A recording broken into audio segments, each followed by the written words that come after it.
Hey guys, in this episode of Fishing with Kyra and Steve, we show you how to put a worm on a hook.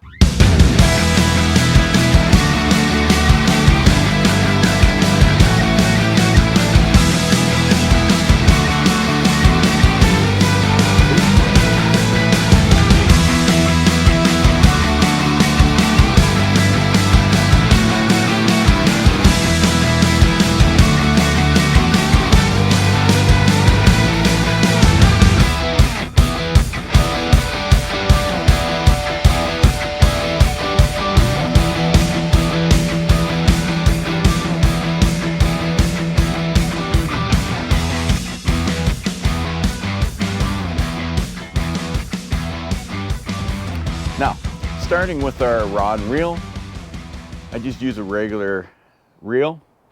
I've got a medium rod. This one's an ugly stick. And I use 15 to 20 braided line. Now, you could get away with 10-pound test braided line. The only reason I use 20 is because we go to lakes like Cold Lake, Calling Lake, Lac La Biche. But in central Alberta, you could get away with 10-pound test with no problem at all. So again, 20-pound test braided line to a swivel. The knots I like to use are an improved clinch knot. It's right there. Those are ones I like to use on swivels. On the other end, we like to use what we call fluorocarbon. Probably use about 3 or 4 feet of this. So we'll bring this out and chop it. Bring that out. Give it a chop right about there. Okay, again, you're out on your kayak, you're out in your boat. A handy little gadget to have is a Leatherman. I'll take this Leatherman. It has pliers on it. It also has a knife, so I can cut my line.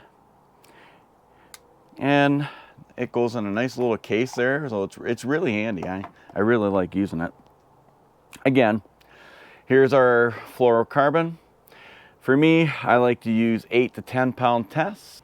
Looking at our braided line to our swivel, we'll attach this carbon fluoro to our braided line through a swivel. And once again, I like to use the improved clinch knot. Only because with stuff like this, like with a swivel, it's just more practical than a polymer knot, which we'll discuss later in the video. So, how does an improved clinch knot work? Well, I like to get myself about 4 inches, maybe 5 inches extra line. You do 8 rotations, 7 or 8. 3, 4, 5, 6, 7. 7's good. 8's fine. I'll do 8. I bring it back through.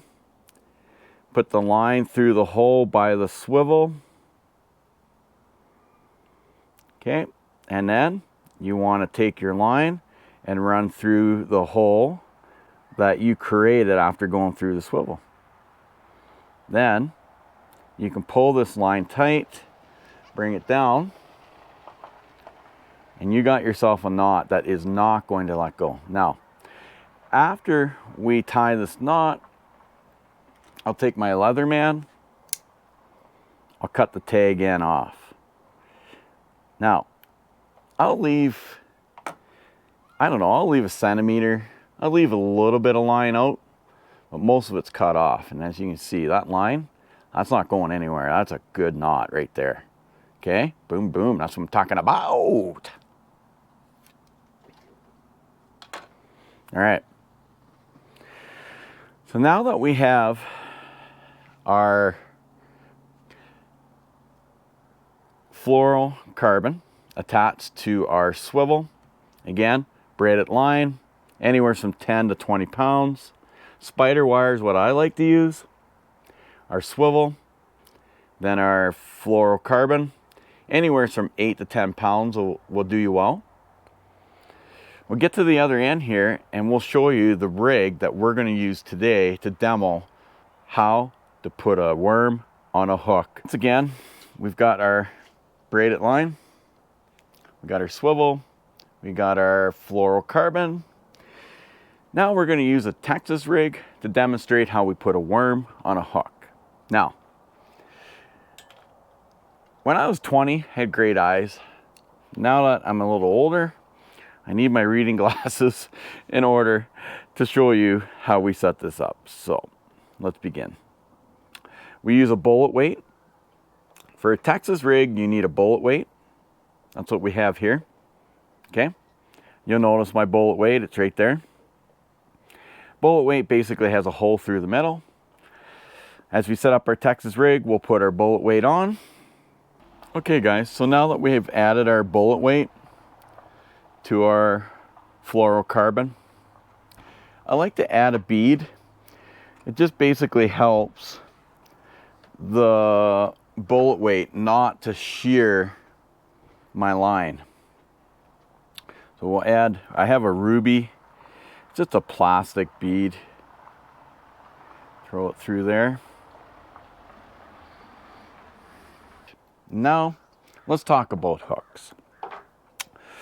I used to use just regular hooks, but then I found the wide gap 3-aught, 4-aught hook seems to work better for me, and we'll get into it here in a bit. For now, I'd like to discuss the new way I like to tie my 3-aught, 4-aught hook. So we used to use an improved clinch knot to a good friend of mine this year actually mentioned another kind of a knot that he likes to use that is much quicker and easier to tie. So that knot is called the polymer knot. To demonstrate it, we're going to go through the eye of the hook, then we're going to go back through and leave 3 inches on each side. Okay, so we've done that. Now we're going to take the tagged end, come around and do a simple knot like you would do on a shoe. Okay, just like that. Then we're going to take the tagged end, go under the hook and bring it back up. Now you want everything above the hook, and then you want to pull on this end here. Okay, but again, pull on it so that everything above the hook gets tied together. You don't want it snagged on the bottom of the hook, which it is right now. So you want to bring that out, bring it down, then pull. And you're done. That's as simple as a polymer knot can get. Now, that knot is probably as good as an improved clinch knot, but it takes half the time to tie it. Now, with your end that's a little long here, just take your knife, which is right here, give that a quick cut. We'll go like so. Again, leave about 1 centimeter. And you got yourself a good knot there. Now, why do we use a 3-aught hook instead of a regular fish hook? Because back in the day when I was 10 years old, we only used just regular standard hooks. But since then, we've gone to this 3-aught, 4-aught wide gap hook. And here's the reason.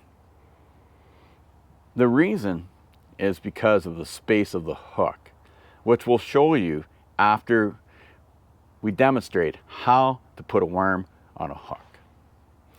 So, today we're using Z-Man 10 times tough, and these are Zinker Zeds, okay?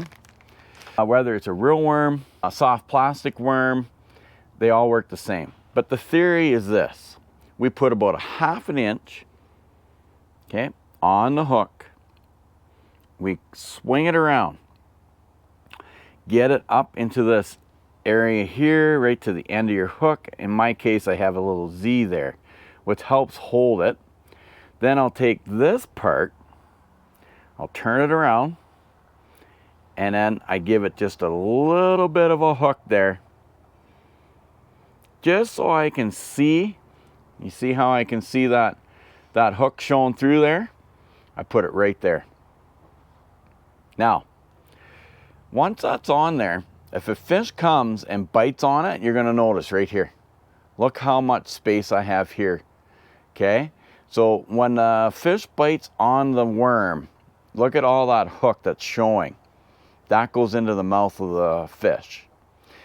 So I found I've had better luck catching fish with a 3-aught wide gap hook than I do a regular hook because of the gap that you see here. Now, on the back end, if you find that 4 inches is too much, some of these worms can be as long as 6 inches. You just cut this to the length that you want. If you want 2 inches, just cut it right there. You want maybe just an inch, whatever you want. It's entirely up to you. But that's how we put a worm on a hook. Again, I'll take it off. I'll show you again. Again, we just take a 1/2 inch, we put it on the hook. We'll swing it around. We'll swing it around. We'll get it in place to where you want it. Then we take the extra, and again, just a little gap, just push it in a little bit. Put it on that hook, just enough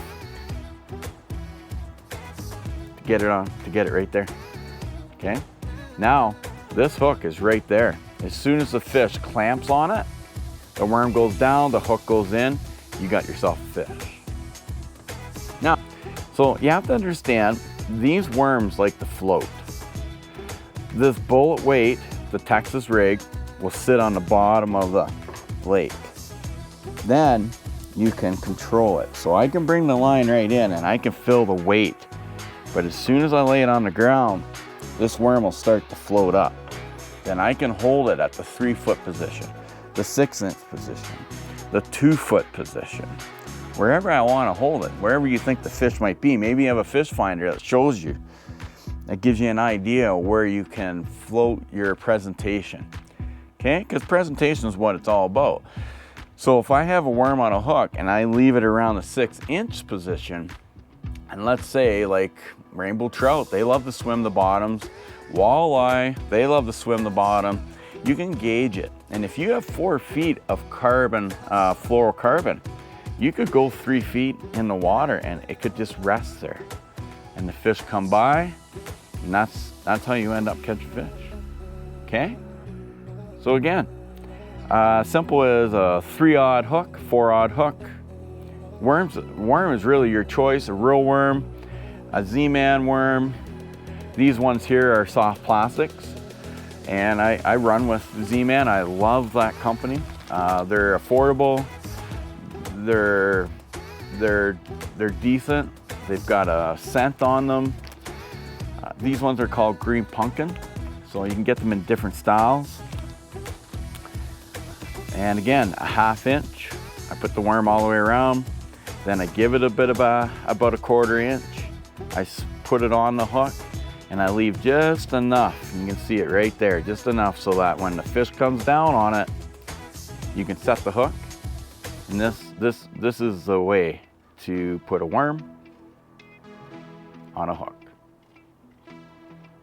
Take care, guys. Appreciate each and every one of you. Thanks for watching our episodes with Fishing with Kyra and Steve. Hope everyone has a great fall. Take care, God bless, and ciao for now.